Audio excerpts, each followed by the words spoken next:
Hey everyone, my name is Erin McCormick. I'm a certified athletic trainer working with the Beyond the Game Alliance. So happy to be here with you guys again. I'm going to start by letting everybody know what an athletic trainer is. Athletic trainers play a pivotal role in injuries of all kinds, of all active people.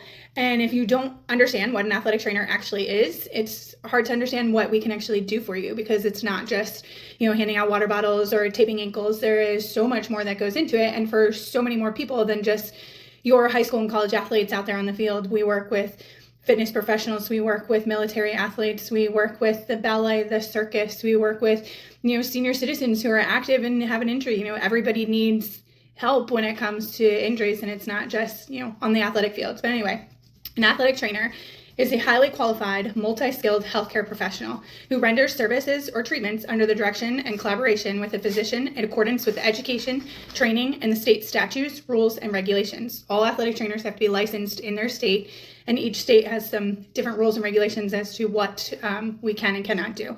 As a part of the healthcare team, services provided by an athletic trainer include primary care, injury and illness prevention, wellness promotion and education, emergent care, examination and clinical diagnosis, therapeutic interventions, and rehabilitation of injuries and medical conditions.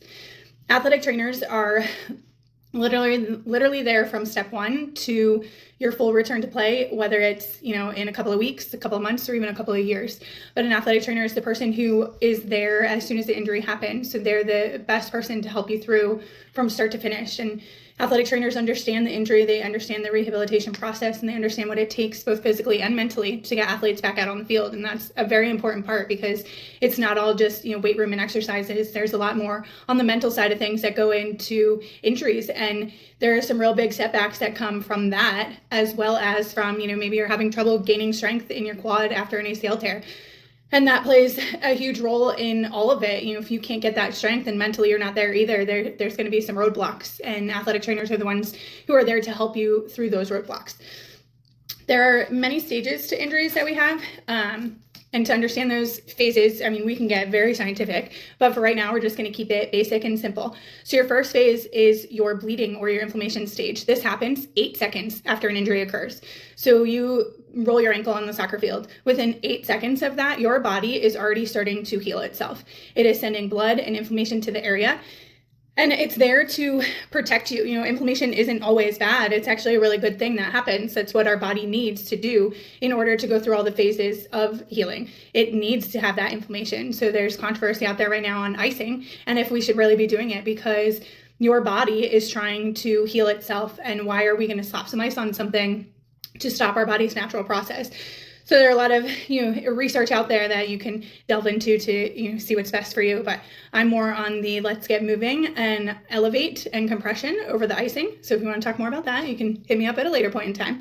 But after the inflammation phase comes your proliferation phase. That is where our body is creating new tissues and repairs with collagen. Athletic trainers understand this phase, even though it's hard for me to pronounce it. But we understand this phase and what it takes to work through this phase. A lot of times people tend not to put any weight on an area after an injury, which in some cases, is 100% warranted. But early movement and getting some weight onto an injury is actually good, because it helps our body create that collagen and create those new tissues that need to be laid down in this process. After that, we're going to have our remodeling phase. This can happen for days, weeks, months, or years. It can take a long time to fully recover from an injury. That doesn't mean you're out for that long, but it means it can take that long for those muscles, those tendons, those ligaments to really fully come back and be, what they were before injury. And sometimes maybe, that's not even going to happen. Once we have an injury, we might not ever go back to that 100% before, but, that's always the goal, and that's always what we strive to do. You can think of an injury to a muscle or a tendon as a rope. Like, think of a big, boat rope, shipping rope. And if you start to cut that rope, it's going to start to fray. So everything's going to start to kind of do this and fray from the area of the injury. Our job is to get all that stuff to lay back down. It may lay back down here. It may lay back down here. Maybe a little wonky in some places. But that's what's happening every time you pull a muscle or you sprain a ligament. There are those micro tears that happen. So some athletes are like, oh, I tore a ligament in my ankle. Well, you did, but it's not fully torn and apart, and we can't put it back together, and we can't do things. There are different stages of that, and you have to understand that, a tear isn't necessarily, end all be all type of thing. And with all injuries, we definitely go through the stages of grief. There are 5 stages of grief that people go through when you have, a loss in the family, or, you lose a friend and you have that emotional setbacks. It's the same when you go through an injury. So the 5 stages of grief are denial, anger, bargaining, depression, and acceptance. Denial happens usually instantly. When an athlete goes down, they're like, no, I'm fine. I can go back in. As an athletic trainer, you have to be the person on the sidelines to actually make that determination of if they can or cannot go back in at that moment. So that is the hard part to deal with, but every athlete I think I've ever dealt with goes through a little denial phase where, they think they can go back in. So, as an athletic trainer, I'm like, okay, give me a sprint down the sidelines and cut and come back to me. And as soon as they go to cut and that ankle gives out on them, they understand that, oh, actually I can't go back in there. So you guys work together to understand that, it's better for you to maybe sit this one out and we'll come back at it, next game. After that is anger.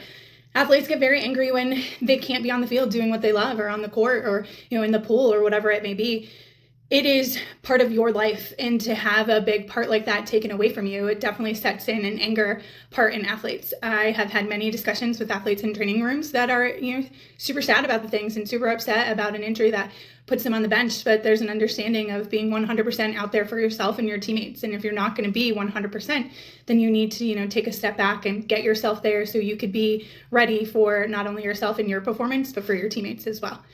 There's a bargaining issue that comes into this. There's a point in every injury that an athlete's like, I think I'm ready. Let's go. Because they want to get back there as soon as possible. And, I want you to get back there as soon as possible. But sometimes, it takes a little bit more time, and you have to understand that you're not ready yet. And they will try every bargaining piece that they can have. But again, as an athletic trainer, you have to, put your foot down sometimes and work with the athlete and have them understand that it's not ready yet. And there'll be a time when they can go back and they're, at that 100% for both themselves and their teammates. After the bargaining is where the depression sits in. And, it may come at all points of it, but this is usually where the depression sets in with an injury or an emotional loss. And it's hard. It's really hard when an athlete is in that state, because you have to support both the mental and the physical aspect of things, and you have to learn how to motivate athletes to continue to do their rehabilitation, to continue to show up every single day and do what they need to do to get back out on the field. Depression is a big thing. Mental health is a huge thing.